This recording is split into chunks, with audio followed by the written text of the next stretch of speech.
Well, joining me now is the Commissioner of the Social Security Administration, Frank Bisignano. Commissioner, it's great to see you. Thanks for joining us on the program this morning. Thanks for having me here, Jeffrey.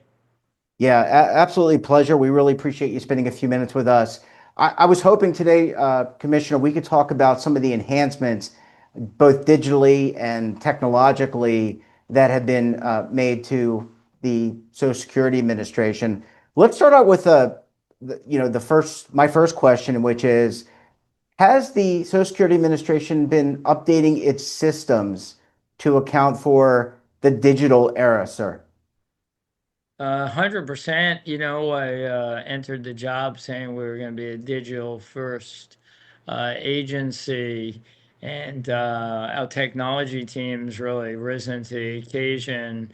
I'd start off with we had a website that was down, 29 hours a day, scheduled downtime for to be able to run the jobs of the evening. And we quickly, when recognized it, engineered it so we could mirror data and allow that to be up every hour of the day. And that's a digital first mentality.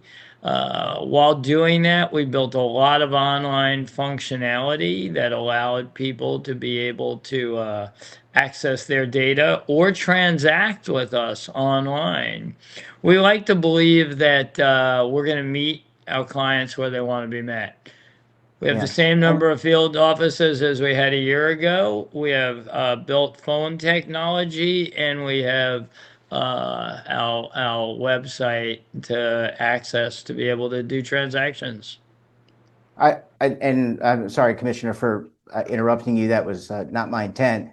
But it sounds like with your comment that meeting people where they need to be met, if I want to access my account on the Social Security Administration, I can do so online. I can do through the phone, or I can even walk into one of the customer service centers.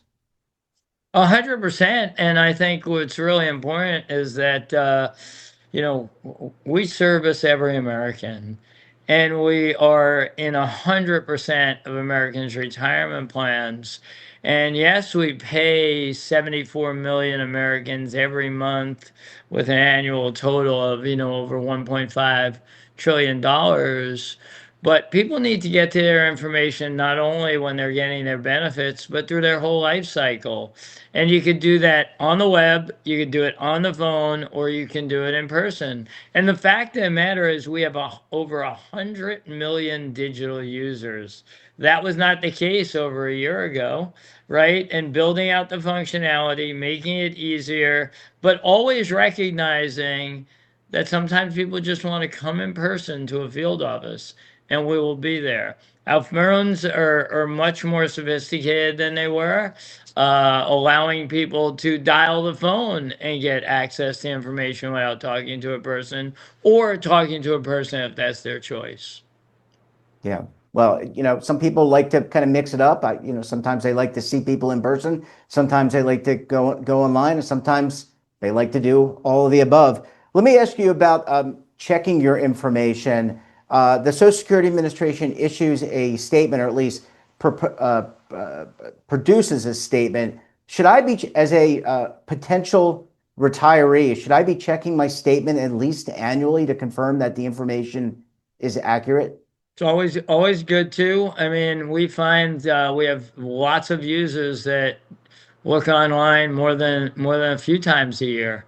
And sometimes you're going to print out information that you could do that you used to go to the field office for. So I encourage people to use what we call a My Social Security account.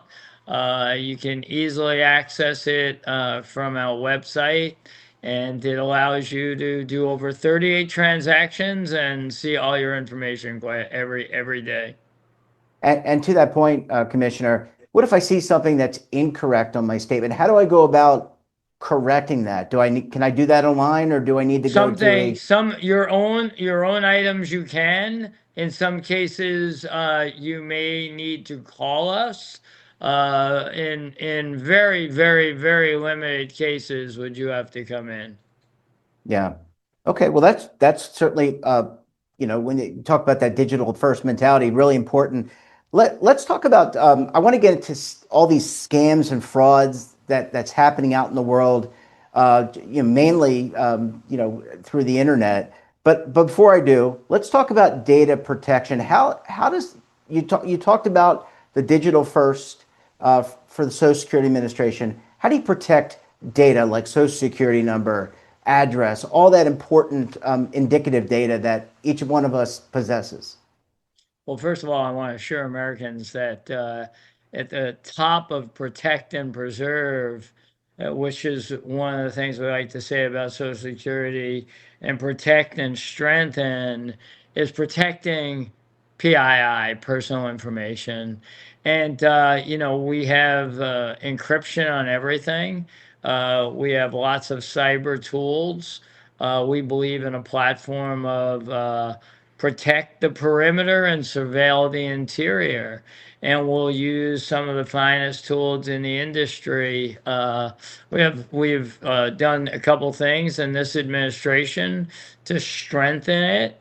We have a head of risk management, a position we never had before, and we have a head of security and resiliency, which obviously is cybersecurity and keeping us as resilient as possible. So leadership really deep, technology really deep, and a mantra from the president down on protect and preserve.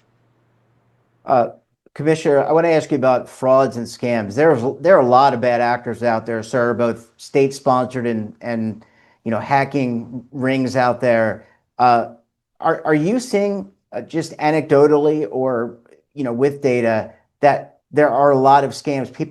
There are people that are trying to take money from our seniors. Well, yes. I mean, we just celebrated Slam the Scam annual event, a period of time dedicated to heighten everyone's awareness. Scammers are going to pretend. They're going to pretend and pose that they need you to do something or they're trusted, right? We talk about the four P's: pretend, it's a problem, pressure you, and ultimately they want a payment, right? Yeah. Social Security is never going to do any of those things. No one's going to tell you you have to send us money right now. No one's going to have to tell you you have to change something or we're going to stop something of yours. So I want everyone to be aware that pressuring is not a technique you're going to find from any member of the federal government in supporting you and servicing you. And I ask everyone to be vigilant. They can't give their numbers up to anybody, or they can't send money to someone. Somebody's, going to ask for it in cryptocurrency or gift cards. That will never be the federal government. And scammers, definitely find electronic currency as a way to get people to do something, and we must protect our seniors against that. Yeah, certainly, sir. And what if a loved one gets contacted, or you perceive that there is a scam? Is there someone within the federal government that I should contact? Should I be contacting SSA, or is there another arm of the federal government that we should be reaching out to? Well, I think if you have a scam, go to OIG. That's the Inspector General, the Office of the Inspector General, OIG.SSA. That's us, the Social Security Administration, .gov. We want to hear from anyone who has ever been contacted because it gives us the opportunity to better protect and preserve for everyone. Yeah. Uh, Commissioner, and my last question really relates to future enhancements. You already have done a tremendous amount of work with your colleagues. What can we look forward to in the next 5, 10, 15 years out in terms of improving the delivery of Social Security administrative services? Well, the president, I always like to say, has made a deep commitment to protect, preserve, and strengthen Social Security. And part of that is what we're doing about bringing it into the golden age. the digital transformation, the capability of a mobile app that will be coming out very shortly here so people can access it on their phone, the omni-channel presence we talk about of field offices, telephonic communication, and obviously the internet and the mobile app. And you should just expect us to continue to do what we've been doing, serving the American public in a manner better than ever before, faster than ever before, with more tools than ever before. Yeah, well said, Commissioner. Thank you so much for your time. And look, we look forward to having you back on the program again very soon, sir. Happy to, Jeffrey. Thanks for having me. Well, thanks for watching. And don't forget, we're back again tomorrow morning with another great expert and another great topic. You can tune in right here Monday through Sunday at 7:30 a.m. Eastern Time. And don't forget to subscribe to our daily newsletter, The Morning Pulse, for all the news in one place, delivered directly to your email box. Check it out at our website.